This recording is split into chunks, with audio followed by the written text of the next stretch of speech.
नहीं, हम तो आप जानते ही हैं कि जो कोरोना का दौर चला है उसके पहले ही हम यहाँ पर आए थे जी। पिछले साल मार्च महीने में। उसके बाद कभी यहाँ की यात्रा नहीं हुई। अब तो आने जाने की शुरुआत हो गई है।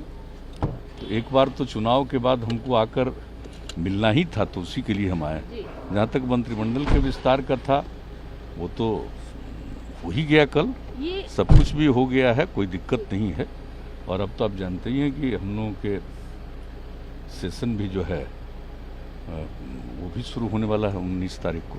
कई लोगों की नाराजगी भी जाहिर की है। ज्ञानेंद्र जी है उन्होंने। अच्छा सर, इस पे क्या कहना चाहेंगे? वो तो यहाँ पर केंद्रीय हर पार्टी में हर पार्टी के लोग डिसाइड करते हैं अपने अलायंस में कैंडिडेट्स का, उसमें कोई दूसरे लोग डिसाइड नहीं करते हैं। अब जो भी पार्टियों ने अपना अपना डिसाइड किया, कल उन सब का ओथ हो गया।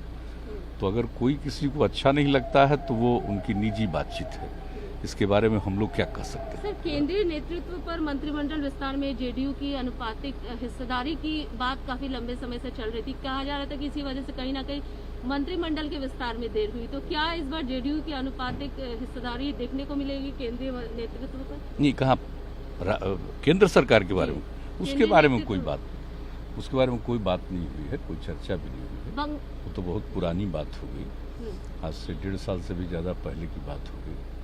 तो उसकी कोई बात नहीं। हम लोग का यहाँ चुनाव हुआ, फिर मौका मिला है एनडीए को वहाँ काम करने का।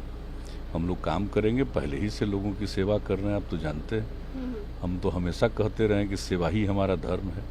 सेवा करने का फिर मौका मिला है, फिर लोगों की सेवा करेंगे, इसके अलावा कुछ नहीं। और आपस में प्रेम का और सब तरह का एक दूसरे के साथ कोऑर्डिनेशन में कोई दिक्कत नहीं। पश्चिम बंगाल में नीतीश जी इलेक्शन है, जेडीयू की भागीदारी को लेकर या जेडीयू की सक्रियता को लेकर कितनी सक्रिय होगी जेडीयू? क्या कुछ इसको लेकर भी कोई विचार? हर पार्टी का डिफरेंट स्टेट में विंग होता है, तो हम लोगों की पार्टी का भी है, वहाँ के लोगों की इच्छा है। तो इसके लिए हमने जिनको बना दिया है राष्ट्रीय अध्यक्ष आरसीपी सिंह को, उन्हीं को कहा कि सब लोगों से बातचीत करके निर्णय लीजिए। अभी कोई ऐसी बात आई नहीं है कि कौन कितनी जगह पर लड़ेंगे, क्या करेंगे, इसके बारे में यही लोग यहाँ निर्णय लेंगे। एक अंतिम सवाल, लोजपा को लेकर ये कहा जा रहा था कि एनडीए में भागीदारी, कहीं ना कहीं वोट कटवा की बात की गई थी। तो क्या लोजपा को लेकर कोई बातचीत है? वो तो उन लोगों ने तो जो कुछ भी है चुनाव में सबको मालूम है। अब उसके अलावे तो क्या भूमिका होगी, नहीं भूमिका होगी, ये तो मैंने भारतीय जनता पार्टी को इसके बारे में कुछ कहना। हम तो कोई खास नोटिस नहीं लेते। यहाँ पर तेज प्रताप जी ने भी कहा है कि मंत्रिमंडल का विस्तार तो हो गया है, लेकिन बिहार का विस्तार कैसे होगा? बिहार में जो अपराध की चरम बिहार के बारे में कोई जानकारी हो तब न, जिसको कख गघ की जानकारी नहीं है, वैसे लोगों के प्रश्न के बारे में आप लोग क्यों चिंता करते हैं? किसी को कोई किसी चीज़ के बारे में आइडिया है? क्या था बिहार? ये 15 साल में बिहार कहाँ से कहाँ पहुँचा? कहाँ था बजट? कहाँ से कहाँ कितना पहुँचा? क्या लोगों की आमदनी थी, कितनी बढ़ी?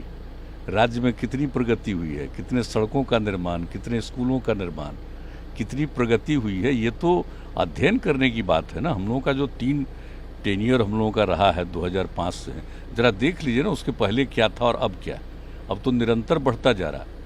आजकल एक ही चीज़ हो रहा है कि जो सोशल मीडिया के दुरुपयोग जो लोग करते हैं, उसी के माध्यम से गलत सलत बात लोग प्रचारित करते रहते हैं, उसका कोई मतलब नहीं। और आप जरा देख लीजिए कि बिहार में क्या खासियत है। आप जरा देख रहे हैं कि पर्यावरण के प्रति कितनी चिंता, जल जीवन हरियाली अभियान जिसकी शुरुआत हम लोगों ने 19 में कराया, और किस प्रकार से एक काम हो रहा।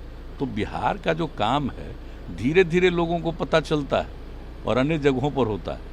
जो लड़कियों के लिए साइकिल की योजना चली, बताइए लड़कियों में कितनी जागृति आई।